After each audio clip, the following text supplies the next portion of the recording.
Well, the Flemish Peace Institute has been researching illicit firearms trafficking and gun violence in Europe for over 15 years now, trying to see how we can do analysis that can actually benefit the law enforcement community in their day-to-day practices, but at the same time also inspire policy to make sure that the limited resources that are available are invested as wisely as possible. The better intelligence we have, the better we can actually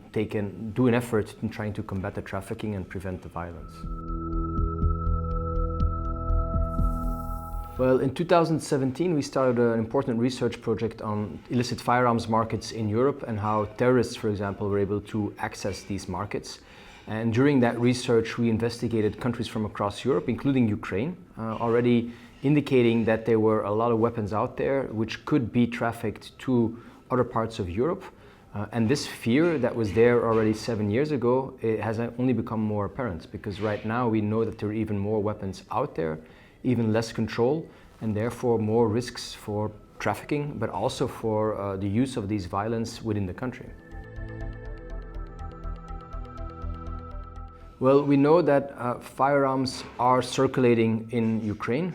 We also know that these are weapons that some people with opportunistic ideas might want to take over and traffic to other parts of Europe.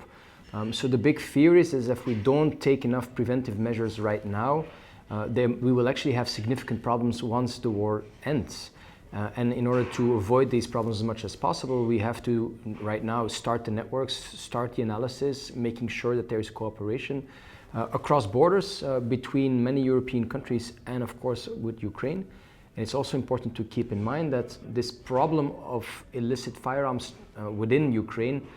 will likely not only be a problem for other countries in Europe, but the main country that will be affected will be Ukraine itself, because we fear these weapons will remain in the country and will be used for various types of criminality, domestic disputes, or even by people or groups to restart armed conflict, for example.